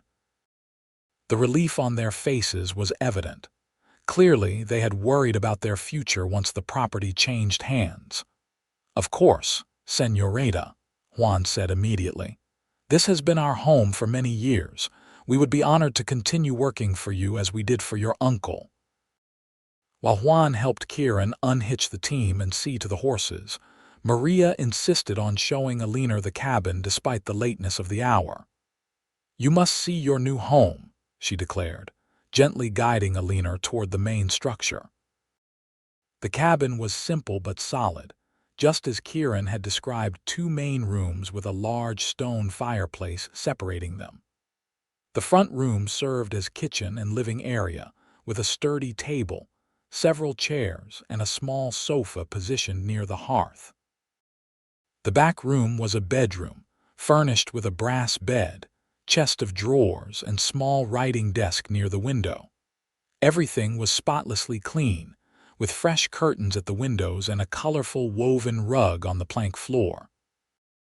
On the mantel, as Martha had mentioned, stood a daguerreotype in a silver frame, a formal portrait of Eleanor's family taken when she was perhaps 12 years old. "We kept everything just as Señor Bennett left it," Maria explained, watching anxiously for Eleanor's reaction. "Is it to your liking?" Eleanor turned to the older woman, emotion welling in her throat. "It's perfect," she said sincerely. "More than I dared hope for." Maria beamed, clearly relieved. "I have prepared supper, a special meal to welcome you home, and of course, Señor Quade must stay and eat with us." By the time they rejoined the men outside, Kieran had unloaded Eleanor's trunks and personal belongings from the wagon and carried them into the cabin. Juan was showing him the condition of the livestock, the small herd of cattle grazing in a pasture beyond the barn, and the 6 horses in the corral, including a gentle mare that Juan suggested would be suitable for Eleanor, once she was ready to ride. The sight of Kieran moving so naturally around what was now her property, discussing cattle and water rights with Juan as if he'd always belonged there, created a strange ache in Eleanor's chest. Tomorrow he would return to the Circle D, and this brief, intense chapter of their acquaintance would close. The thought was more painful than she had anticipated. Maria's welcome supper was a feast by frontier standards: chicken stewed with chilies and herbs, fresh tortillas, beans seasoned with ham, and a sweet custard for dessert. They ate at the table in Eleanor's new cabin, the conversation flowing easily despite the mix of languages. Juan and Maria spoke English well enough, though they occasionally lapsed into Spanish when searching for particular words, with Kieran sometimes translating. Juan was just saying that the north pasture will need new fencing before winter, Kieran explained at one point. The spring floods damaged a section along the creek.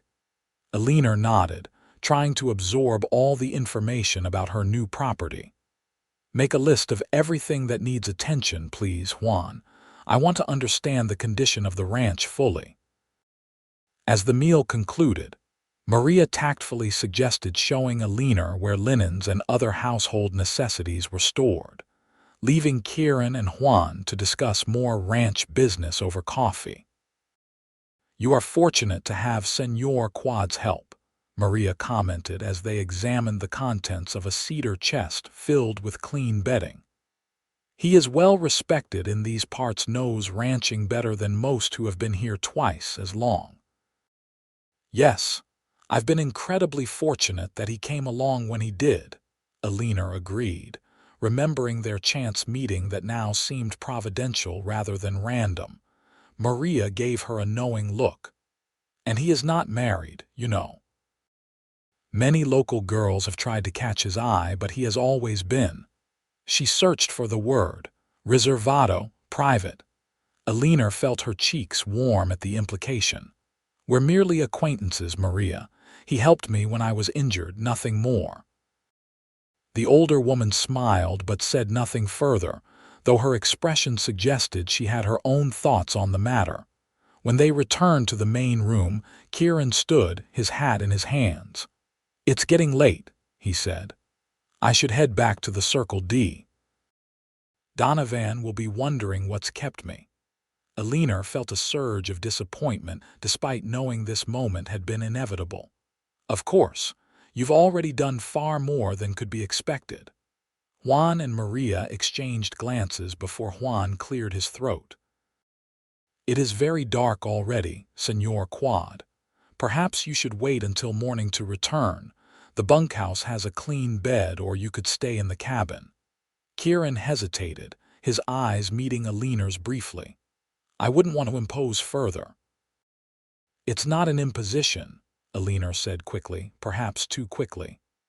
"After everything you've done, the least we can offer is a proper night's rest before you return." For a moment she thought he might refuse, but then Kieran nodded. "Thank you, the bunkhouse will be fine." Juan and Maria soon took their leave for their own home, promising to return at sunrise to help with morning chores.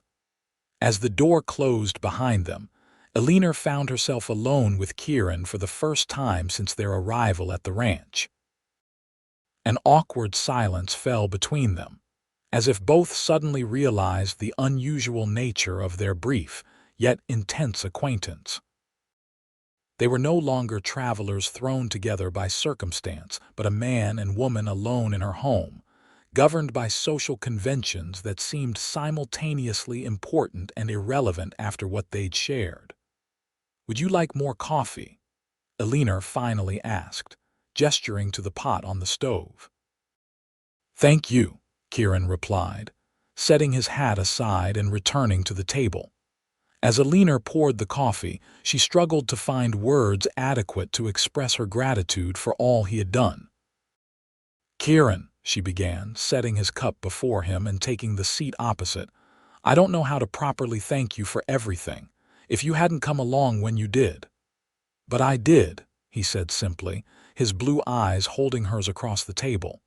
"And here you are, safe at your new home." "Because of you."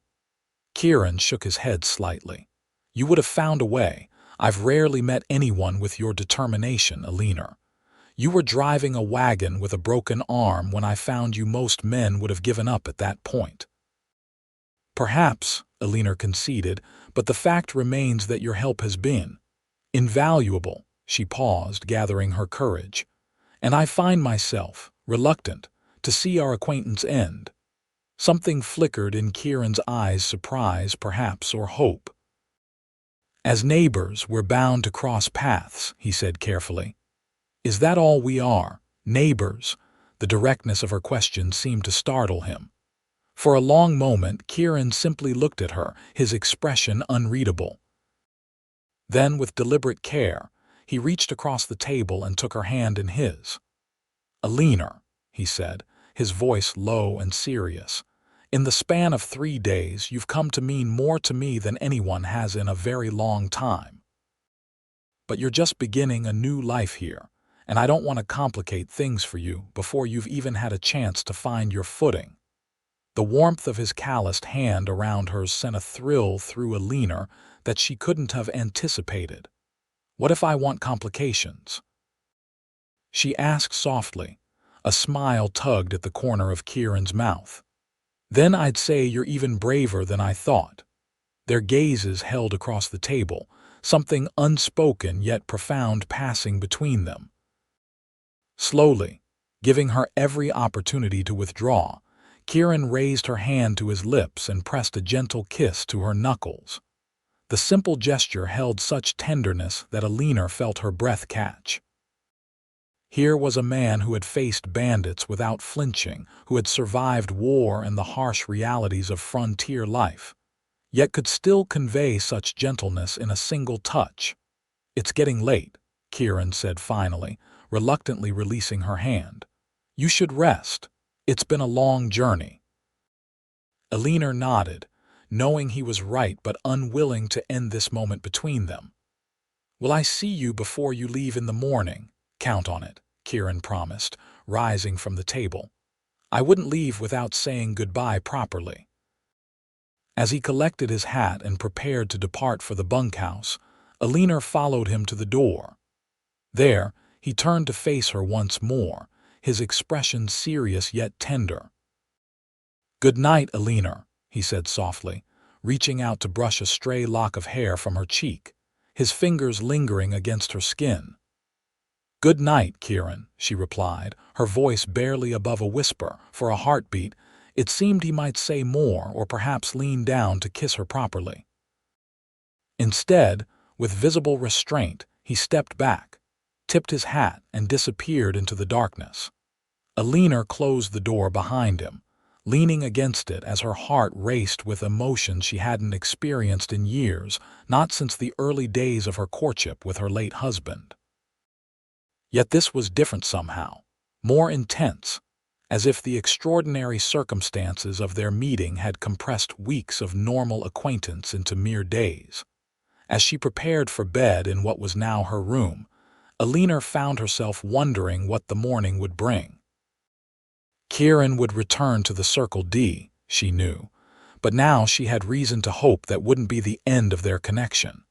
With that comforting thought, Eleanor drifted to sleep in her new home, the sound of the creek flowing past her window a gentle lullaby in the Arizona night.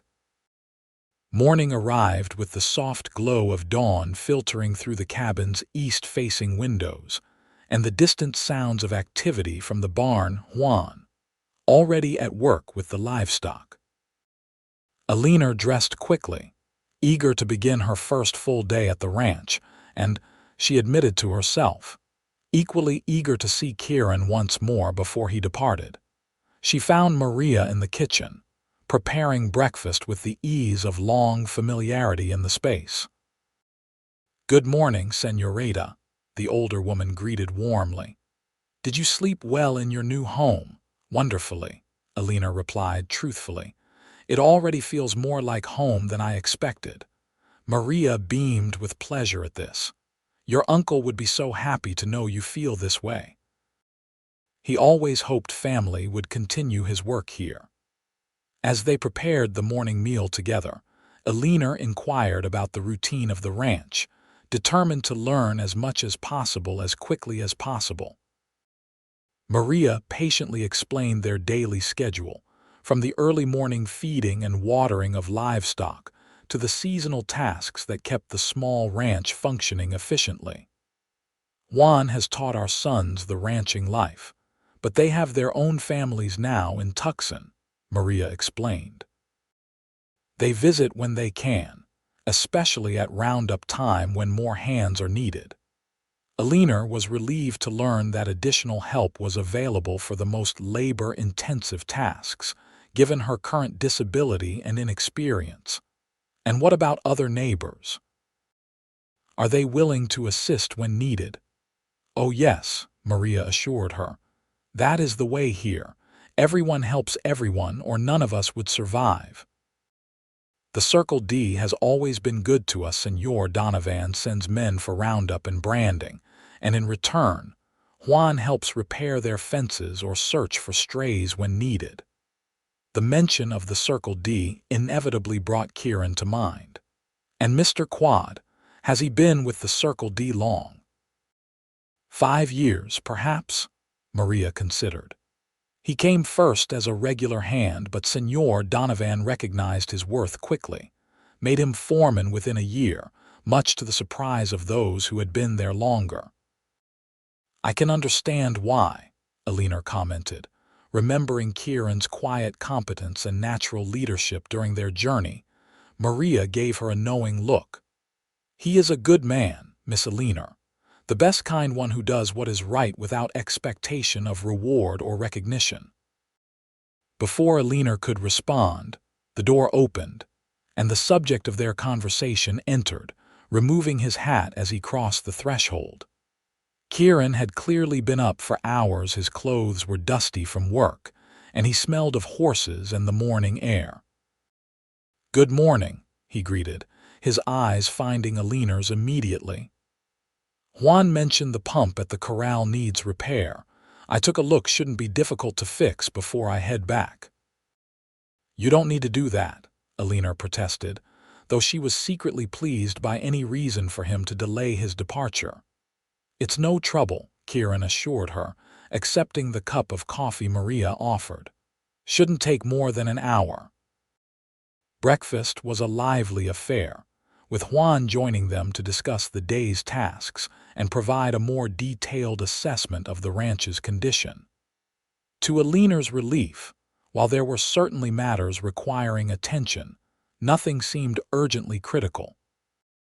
"The herd is small but healthy," Juan reported. 58 head, including 12 calves born this spring. The north pasture fence needs repair before winter, as I mentioned, and the roof of the storage shed could use some work before the rainy season. Eleanor listened attentively, making mental notes and occasionally asking questions.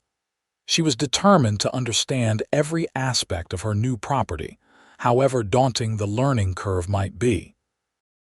Throughout the meal, she was acutely aware of Kieran's presence across the table, his occasional glances in her direction suggesting he was equally conscious of her. There was a new awareness between them after their conversation the previous evening, an unspoken acknowledgement of possibilities neither had fully articulated. After breakfast, while Kieran and Juan went to repair the pump, Eleanor insisted on helping Maria with the dishes despite her splinted arm. As they worked, Eleanor gathered the courage to ask about something that had been on her mind. "Maria, how often do people from here travel to the Circle D?" Maria smiled, understanding the real question behind Eleanor's inquiry. "Juan goes once a month or so to help with various tasks or to borrow equipment we need, and sometimes Senor Quade or other Circle D hands pass by on their way to town." She paused, her expression gentle. "The distance is not so great as to prevent regular visits if one is motivated to make them." Eleanor nodded, grateful for the older woman's tact in not making her feelings more obvious than they already were. By mid-morning, Kieran had repaired the pump and made some additional adjustments to the corral gate that had been sticking. The time for his departure could no longer be delayed if he was to reach the Circle D by afternoon. Juan offered to accompany him for part of the way, as he needed to check cattle in a pasture that bordered Circle D land, leaving Eleanor and Kieran momentarily alone in the yard as he saddled his horse. "Will you be all right?" Kieran asked, his eyes searching hers with genuine concern. "Running a ranch isn't easy under the best circumstances and with that arm." "I'll manage," Eleanor assured him, though though the prospect of his departure left her feeling more bereft than she wanted to admit. "Juan and Maria are a godsend, and I'm a quick learner." Kieran nodded, seemingly satisfied with her determination. "I have no doubt of that." He hesitated, then added, "I'll come by in a few days to check on you on the arm, make sure it's healing properly." Hope fluttered in Eleanor's chest at this promise of seeing him again so soon. "I'd appreciate that." As Juan returned with his own horse saddled and ready, Kieran mounted up, looking down at Eleanor from his chestnut stallion. "Take care of yourself, Eleanor Adams," he said softly, his blue eyes holding hers. "Don't try to do too much at once." "I'll try to remember that," she replied, managing a smile despite the lump forming in her throat.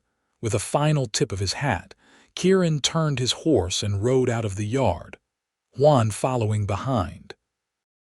Eleanor watched until they disappeared over the rise, feeling as if something essential was leaving with him. Maria appeared beside her, a sympathetic hand on her arm. "He will be back, señorita, sooner than you might think." "I hope so," Eleanor murmured, before turning resolutely toward the cabin. She had a new life to build, and regardless of what might develop between her and Kieran Quade, that work needed to begin immediately. The days that followed were a whirlwind of activity, as Eleanor immersed herself in learning the operations of the ranch. Despite her injury, she insisted on participating in as many tasks as possible, observing when she couldn't actively help, asking endless questions of Juan and Maria, who patiently guided her through the basics of ranch management. Each morning, she rose before dawn to accompany Juan on his rounds, watching as he checked the livestock, inspected fences, and assessed water levels in the creek that was the lifeblood of the property. In the afternoons, Maria taught her the domestic skills necessary for frontier survival: how to preserve food for the winter months, the medicinal uses of local plants, the art of baking bread in a temperamental wood stove. The physical work was exhausting but satisfying in a way Eleanor had never experienced in her previous life. Each day brought new challenges and small victories, from successfully gathering eggs without breaking them one-handed to learning to identify each cow in their small herd by sight. Through it all, thoughts of Kieran were never far from her mind. Though she threw herself into ranch life with determination, Eleanor found herself watching the horizon, hoping to see a rider approaching from the direction of the Circle D. True to his word, Kieran appeared 3 days after his departure, riding into the yard late in the afternoon as Eleanor was helping Maria hang laundry on the line.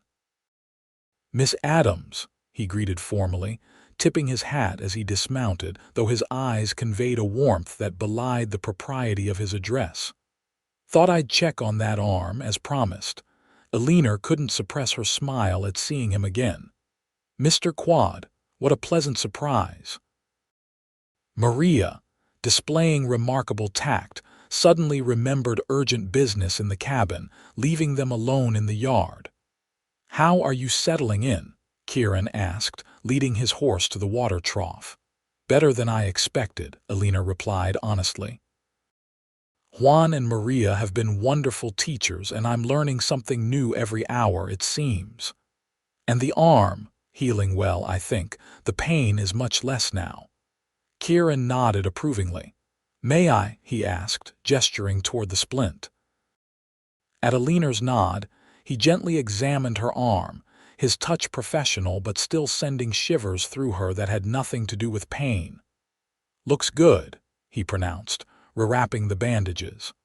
"Another month in the splint, I'd say, but it's mending clean." "Thanks to your skilled attention," Eleanor said softly. Their eyes met, and for a moment the world seemed to narrow to just the two of them standing in the dusty yard. Then Juan appeared from the direction of the barn, breaking the spell. "Señor Quade, good to see you," he called. "Perhaps you will stay for supper." Maria has made her special stew. Kieran hesitated only briefly before accepting the invitation. The evening that followed was filled with easy conversation and laughter, as Kieran shared stories of his week at the Circle D, including an amusing tale of a prize bull that had somehow managed to get itself stuck in a narrow arroyo, requiring 6 men and 2 ropes to extract it. As darkness fell, Eleanor found herself reluctant to see the evening end, knowing Kieran would need to return to his own ranch. To her surprise and pleasure, he seemed equally unwilling to depart. "It's getting late," Juan observed tactfully as they finished coffee after the meal. "Perhaps Senor Quade should stay in the bunkhouse again, rather than riding back in the dark." Eleanor caught the meaningful glance that passed between Juan and Maria, suspecting they were deliberately creating opportunities for her and Kieran to spend time together. She felt a rush of gratitude for their subtle matchmaking efforts. "That's very kind," Kieran replied, "but I don't want to take advantage of your hospitality." "Nonsense," Eleanor said firmly. "You're always welcome here, Kieran." The use of his given name in front of Juan and Maria was deliberate, a small acknowledgement of the shifting nature of their relationship. After Juan and Maria departed for their own home, Eleanor and Kieran once again found themselves alone in the cabin. This time, the awkwardness of their previous evening together was replaced by a comfortable familiarity, as if they'd known each other far longer than the week of their acquaintance. "Would you like to sit outside for a while?" Eleanor suggested. "The night is beautiful, and I've come to love watching the stars here. They seem so much brighter than they were in Boston." Kieran agreed readily, and they settled on a bench outside the cabin door, the vast Arizona sky spread above them like a blanket of diamonds on black velvet. The night was cool but not cold, with a gentle breeze carrying the scent of sage and distant rain. "I've been thinking about you," Kieran admitted after a companionable silence, his voice low in the darkness, "wondering how you were managing." "I've been thinking about you too," Eleanor replied with equal honesty, emboldened by the night. Kieran turned toward her, his features partially illuminated by the light spilling from the cabin window. "Eleanor, I meant what I said the other night. These feelings. They've come on faster and stronger than I would have thought possible." Eleanor nodded, understanding perfectly. "For me as well. It seems impossible that we met only a week ago. I feel as if I've known you much longer." "Perhaps it's the circumstances," Kieran suggested, though his tone suggested he didn't entirely believe this explanation. "Facing danger together, depending on one another." "Perhaps," Eleanor conceded. "Or perhaps it's simply that sometimes 2 people recognize something in each other that doesn't require the usual time to develop." Kieran's hand found hers in the darkness, his fingers intertwining with her own. "I'd like to court you properly, Eleanor Adams, if you're amenable."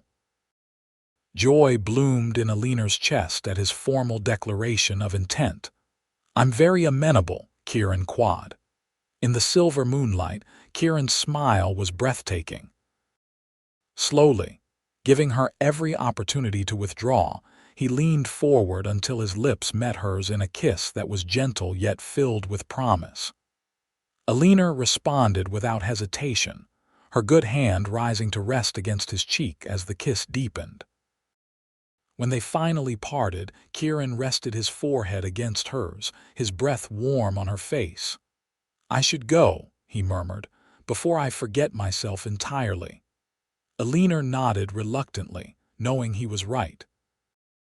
They were alone, unchaperoned, and despite the frontier's more relaxed social codes, certain proprieties still mattered, especially at the beginning of a courtship. "When will I see you again?" she asked as they rose from the bench. "Soon," Kieran promised, brushing a strand of hair from her face with tender fingers. "Very soon." True to his word, Kieran began riding over to the Bennett Ranch, now the Adams Ranch, regularly, at first under the pretense of checking on Eleanor's arm or helping Juan with repairs around the property. As the weeks passed, these visits increased in frequency and duration, with Kieran often staying for supper and sometimes overnight in the bunkhouse. Their courtship progressed with a natural ease that surprised them both. On Sundays, Kieran would arrive in his best clothes to escort Eleanor to the small church in Wickenburg, introducing her to neighbors and helping her establish herself within the community. Afterward, they would often picnic along the creek or ride slowly around the perimeter of her property, Kieran teaching Eleanor about the land as her arm healed enough to permit horseback riding. During these outings, they shared their histories more fully. Eleanor spoke of her childhood in Boston, her brief but happy marriage, and the devastating loss that had set her on the path to Arizona. Kieran, initially reticent about his past, gradually revealed more of his own story: his youth in Virginia, his service in the Union Army despite his Southern roots, the restless years after the war when he drifted west seeking a place to belong. "I never intended to stay in Arizona territory this long," he admitted one afternoon as they sat beneath a cottonwood tree, watching the creek flow past. "Thought I'd move on after a season or two, keep heading west maybe all the way to California, but something about this land got under my skin.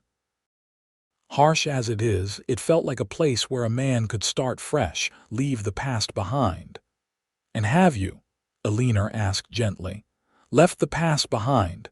Kieran's expression grew thoughtful as he gazed across the grassland stretching toward distant mountains. "Most of it. The war left scars that don't entirely fade, and losing my ranch in '77 was a hard blow." He glanced at her, a smile softening his features. "But lately, I've been thinking more about the future than the past."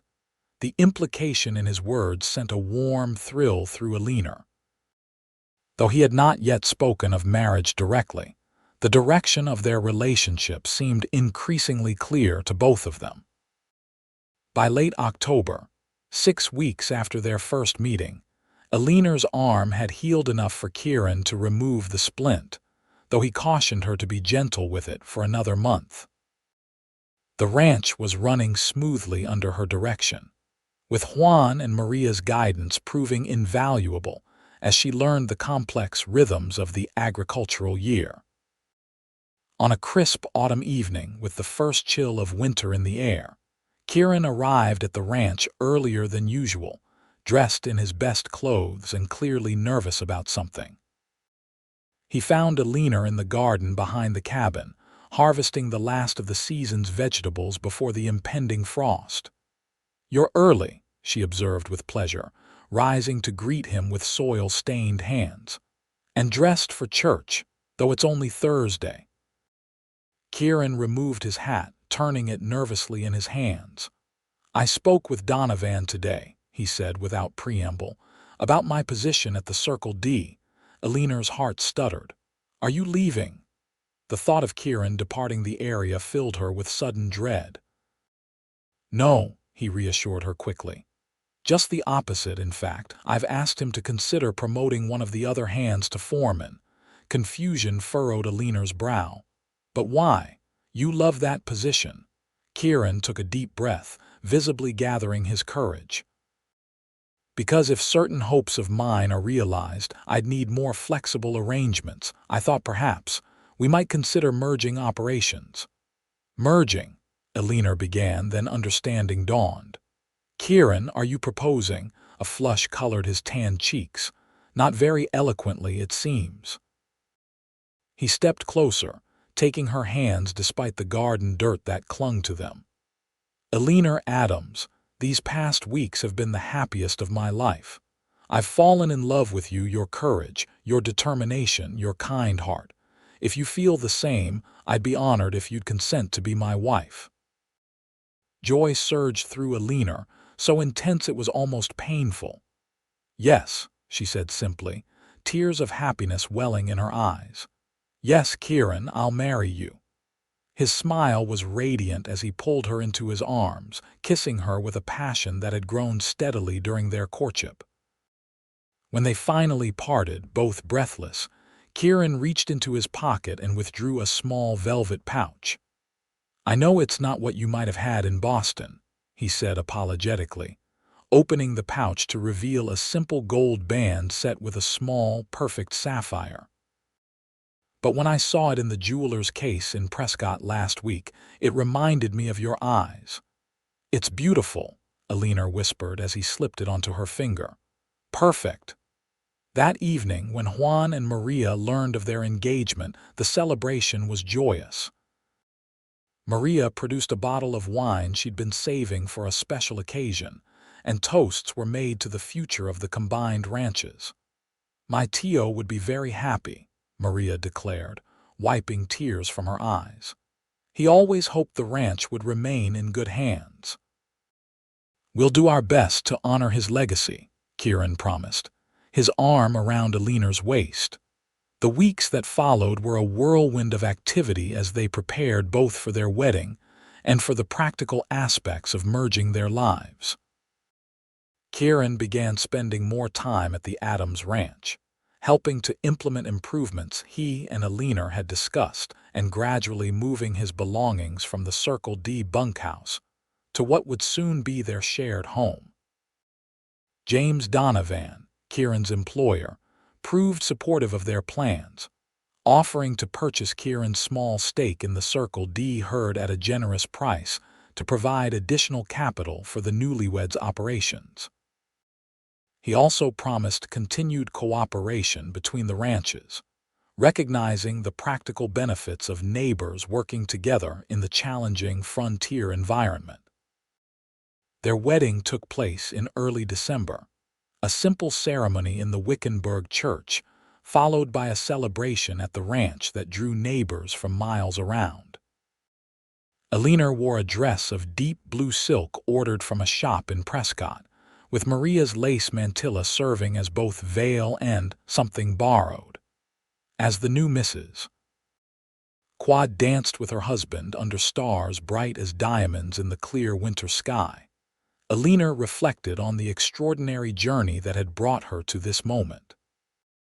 What had begun as a desperate solo trek across the Arizona territory with a broken arm had transformed into a new life filled with purpose, community, and most unexpectedly, love. "Happy," Kieran murmured, holding her close as they swayed to the music provided by local musicians. "More than I ever thought possible," Eleanor replied truthfully, gazing up at the man who had splinted her arm, driven her wagon, and ultimately captured her heart. "Good," he said simply, pressing a kiss to her forehead, "because this is just the beginning." As the years passed, the Quad Ranch prospered under their joint management. Eleanor's Eastern education and head for figures complemented Kieran's practical experience and innovative approaches to ranching challenges. They gradually expanded their holdings, purchasing adjacent land when it became available and increasing their herd through careful breeding and management. A year after their wedding, Eleanor gave birth to their first child, a son they named Samuel, after her uncle. 2 years later, their daughter Catherine joined the family, followed eventually by twins Michael and Rebecca. The children grew up immersed in ranch life, learning both the practical skills their father taught and developing an appreciation for literature, history, and music under their mother's guidance. Juan and Maria remained essential parts of both the ranch operation and the family, becoming honorary grandparents to the Quad children and trusted advisors in all matters. Their sons and families would visit during Roundup and other busy seasons, creating a network of support that ensured the ranch's continued success. On their 10th wedding anniversary, Kieran surprised Eleanor with a special gift, the deed to the piece of land where they had made their first camp together, the night he had splinted her broken arm. He had quietly purchased it from the government land office, ensuring it would always remain part of their family's legacy. "This is where our story truly began," he explained as they stood together on the rise overlooking the spot where his campfire had once burned. "I wanted it to be ours forever." Eleanor leaned against her husband's strong shoulder, his arm secure around her waist, and gazed across the landscape that had become home. "Who would have thought a broken arm could lead to such happiness?" she mused. Kieran chuckled, pressing a kiss to her temple. "I knew you were something special the moment I saw you driving that wagon one-handed, determination written all over your face despite the pain. I just didn't realize how completely you would change my life." "For the better, I hope," Eleanor teased, though she knew the answer. "In every way imaginable," Kieran assured her, turning her in his arms to kiss her properly. The Arizona sunset painting the sky in brilliant hues of gold and crimson behind them, a fitting backdrop to a love that had been forged in the crucible of the Wild West, and had only grown stronger with each passing year. And as they rode home together in the gathering dusk, Eleanor reflected that sometimes life's most painful moments, like a broken arm on a lonely desert trail, could lead to its greatest joys, if one had the courage to continue the journey.